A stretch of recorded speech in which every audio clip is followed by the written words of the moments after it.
بسم اللہ الرحمن الرحیم. دس از محمد اقبال فرام ٹورنٹو. السلام علیکم. یہ جو پچھلے 24-25 گھنٹوں میں جو امپورٹنٹ چیز ہوئی ہے، ایک تو کور کمانڈرز کی میٹنگ ہوئی ہے، اور دوسرا جو الیکشن کمیشن نے ایک نیا کٹا کھول دیا ہے. فارم 45 جو اپلوڈ کر لیے انہوں نے اپنی ویب سائٹ کے اوپر، اس سے ایک نیا پنڈورا باکس کھل گیا. اس پہ ہم بات کرتے ہیں.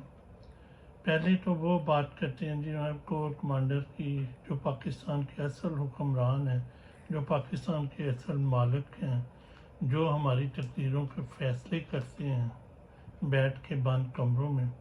انہوں نے میٹنگ کی ہے جناب. تو انہوں نے میٹنگ کر کے سب سے پہلے تو جو شاعری کی ہے اس میں، اور جی ہم نے کشمیر کا پہ یہ کر دیں گے، کشمیر کو آزاد کرا دیں گے، اور بیت المقدس کو فلسطین کی بات کر دی ہے، دہشت گردی کی بات کر دی ہے. یہ جو روایتی باتیں ہوتی ہیں، جو روایتی شاعری ہوتی ہے، وہ کر کے اس کے بعد انہوں مدعے پہ آئے ہیں. کہتا ہے جی کہ ہم تو مبارکباد دیتے ہیں الیکشن کمیشن کو، تمام سول اداروں کو، کہ انہوں نے بڑا اچھا الیکشن کرا دیا. چلو جی، ایک تو یہ ہو گیا. لیکن اگر اس الیکشن میں کوئی گڑبڑ ہوئی ہے تو اس کا فوج کے ساتھ کوئی تعلق نہیں. Chapter close. ٹھیک ہے جی. اگر وہ کسی کے پاس کوئی ثبوت ہے تو وہ عدالت میں جائے، قاضی فائز عیسیٰ کے پاس جائے، ٹھیک ہے، یا راجہ صاحب کے پاس جائے، اسکندر کے پاس جائے. فوج کا اس کے ساتھ کوئی تعلق نہیں. ٹھیک ہے جی. اور اوپر سے جناب وہ جو سنی اتحاد والے بندے ہیں، انہوں نے سپریم کورٹ میں کوئی ریٹ پٹیشن ڈال دی ہے، تو اس سے کوئی ڈر کے یا کیا کر کے انہوں نے جناب الیکشن کمیشن نے فارم 45 جو ہے وہ کر دیے ہیں، اپلوڈ کر دیے. اب فارم 45 جو ہوتا ہے وہ بیسیکلی پولنگ اسٹیشن کا رزلٹ ہوتا ہے. تو پولنگ جس وقت پولنگ ختم ہوئی تو جو وہاں نمائندے بیٹھے ہوئے تھے الیکشن لڑنے والے کے، وہ تو وہاں سے اٹھے ہی تھے فارم 45 اپنا لے کے، کہ وہ پولنگ اسٹیشن کا رزلٹ ہوتا ہے، اس کے بغیر تو وہ گئے نہیں. اب وہ فارم 45 جو ہیں الیکشن کمیشن کے آر او کے سائن کے ساتھ، اور نمائندہ جو لوگ ہوتے ہیں پولیٹیکل پارٹی ان کی سائن کے ساتھ، وہ لوگوں کے پاس پہلے موجود ہے. اور جو آلٹر کیے ہوئے ہیں، جو انہوں نے فارم 47 کے مطابق آلٹر کر کے جو انہوں نے تیار کیے ہیں، اب وہ انہوں نے اپلوڈ کر دیے. تو ان کے تو سب لوگوں کے پاس اوریجنل ہے، اور یہ انہوں نے فیک ڈال دیے. تو اس کے تو صاف پتہ سوشل میڈیا بھرا پڑا ہوا ہے کہ جناب یہ ساری 2 نمبری ہو گئی ہے. وہ تو پکڑی گئی ہے.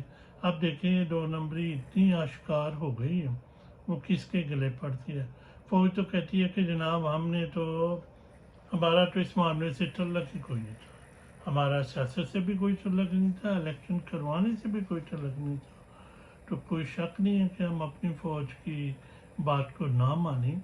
لیکن یہ جو فوٹیج پڑے ہوئے ہیں سوشل میڈیا پہ، جنہوں نے وہ فوجیوں نے وردی پہنی ہوئی ہے، وہ لوگ آر او کے دفتر میں گئے ہیں، وہاں جو خواتین سٹاف ہے دوسرے سٹاف کو گالی گلوچ کر رہے ہیں، ان سے زبردستی کر رہے ہیں، وہ جو چینج کروا رہے ہیں، وہ پھر کون سی فوج تھی؟ وہ کسی دوسرے ملک کی فوج آ گئی ہوگی پھر پاکستان میں. ٹھیک ہے. اور پھر فوج صاحب فرماتی ہے جی کہ ہم وہ ملک کی خوشحالی کے لیے اور یہ وہ ہم کام کرتے ہیں. اور بھائی لوگو، فوج کا کام کیا ہے کہ وہ ملک کی خوشحالی کے لیے کام کرے، ملک کی اکانومی اس کی پالیسیاں بنائے، یا وہ یہ جو انویسٹمنٹ کا آپ نے بورڈ بنایا اس میں فوجی بیٹھ، وہ فوجی کا کام کیا ہے فوجیوں کا کہ وہ پاکستان کی معاشی پالیسی بنائے، پاکستان کی خارجہ پالیسی بنائے. ان کو تو ہم نے ٹریننگ دی ہے صرف اسلحہ چلانے کے لیے. دفاع کرو بھی، جاؤ ادھر سرحدوں پہ بیٹھو اور سرحدوں پہ جا کے دفاع کرو. تمہارا کیا کام ہے ڈپلومیٹک معاملات میں بھائی؟ ہیں تمہیں تو ہم نے اسے ٹرین ہی نہیں کیا. وہ مامے خان نے بنی جب ہم جو معاشی ترقی میں ہم نے سکول میں پتہ نہیں کیا کیا میں اور بھائی صاحب پاکستان کی جو الیکٹڈ گورنمنٹ ہے وہ پالیسی بنائے گی، پاکستان کی خارجہ پالیسی بنائے گی، پاکستان کی داخلی پالیسی بنائے گی، پاکستان کا معاشی پلان بنائے گی، اس کو ایگزیکیوٹ کرے گی۔ فوج نے صرف تحفظ فراہم کرنا ہے، اس کا کوئی کام نہیں ہے کوئی پولیٹیکل انجینئرنگ کرنے کا۔ اب یہ سارا کام جو ہے وہ کیا ہے فوج نے ہے، تو اب وہ الیکشن کمیشن کے ذمہ ڈال دیا ہے سارا کچھ۔ جب اتنی بڑی چوڑی سنبھالی نہیں جا رہی تو اب وہ سارے ادھر ہو گئے اور یہ کہتے ہیں جی ہمارا سیاست سے تعلق کوئی نہیں ہے۔ تو یہ کیا کرتے رہے ہیں یہ جو سپریم کورٹس کو باجوہ صاحب نے رات 12 بجے کھلوا کے جو کام کیا تھا وہ، اور یہ جو کیا قاضی صاحب خود ہی وہ بلے کا نشان واپس لے سکتے تھے اگر فوج انہیں حکم نہ دیتی یا فوج کی مرضی نہ ہوتی، جی۔ تو یہ جو پکڑ دکڑ ہوتی رہی ہے، جو ہر سٹیپ کے اوپر سینہ زوری کرتے رہے ہیں، پی ٹی آئی کو، پاکستان کی سب سے بڑی سیاسی پارٹی کو توڑنا اٹ سیلف غداری ہے۔ آئین اداروں کا تو کام ہوتا ہے کہ پاکستان کے پولیٹیکل سسٹم کو مضبوط کرنا، یہ کیسی فوج ہے جو اپنے پولیٹیکل سسٹم کو تباہ کر رہی ہے؟ جو وفاق کی علامت جماعت ہے اس جماعت کو اگر آپ توڑ دیں گے تو اس کا کیا مطلب ہے؟ آپ ملک توڑنے کے مترادف ہو رہے ہیں، ٹھیک ہے۔ پی ٹی آئی کی جو سینئر لیڈرشپ کو جو انہوں نے دھمکیاں دے کے چھڑوایا ہے اس کا آپ جب شفاف تحقیقات ہوگی تو اس کا جرم کسی نہ کسی ساتھ پہ آئے گا نا، تو وہ اس کی ذمہ داری نکلے گی، ٹھیک ہے۔ عوامی مینڈیٹ کے اوپر جو ڈاکہ ڈالا کیا الیکشن کمیشن نے خود ہی سارے فارم 47 بنا دیے، یہ کیسے ہو سکتا ہے؟ یہ فوج نے کروایا ہیں سارے۔ اور جب کبھی شفاف تحقیقات ہوئی فورینزک ایڈٹ فارم 45 کے ہوئے پکڑی جائے گی، ساری چوری پکڑی جائے گی۔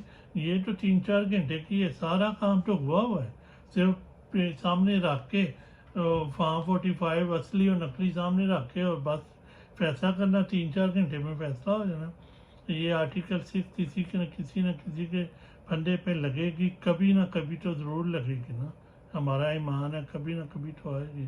اوپر سے وہ پی ٹی آئی نے سنڈے کو کال دے دی ہے، ساتھ میں انہوں نے یہ کہہ دیا کہ ہم لانگ مارچ کریں گے، تحریک بھی چلانے کا سوچ رہے ہیں۔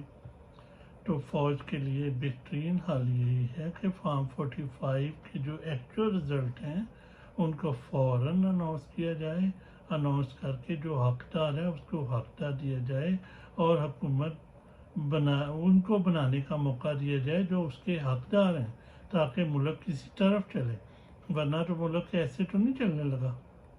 ایسے اگر آپ کر بھی لیں گے تو میجارٹی کے لوگ جو ہیں وہ تو سڑکوں پہ ہوں گے، تو لڑکوں اور سڑکوں کے اوپر 2-4 لاکھ بندہ بھی صرف سڑکوں پر ہو تو ملک کی اکانومی میں استحکام نہیں آ سکتا۔ یہاں تو کروڑوں لوگ اس دن ووٹ دینے نکلے تھے، ان کو اوپر تبدیلی کے لیے انہوں نے پی ٹی آئی کو ووٹ دیا، آپ نے پھر چوروں کو مسلط کر دیا اس کو قوم کے اوپر، اور اب آپ کہہ رہے ہیں کہ جی ہمارا، اب آپ شاعری فرما رہے ہیں، اب کہہ رہے ہیں جی کہ الیکشن میں جو بے ضابطیاں ہوئی ہیں اگر کوئی تو فوج کا ان کے ساتھ تعلق ہی کوئی نہیں ہے جی، تو پاکستان کی عوام چوچے ہیں۔ کچھ خدا کا خوف کرو یار، پاکستانی فوج جو ہے پاکستان کی قوم کی اجتماعی وزڈم کی توہین تو نہ کرے، کچھ خدا کا خوف کرے۔ اب تک اتنا ہی، خدا حافظ۔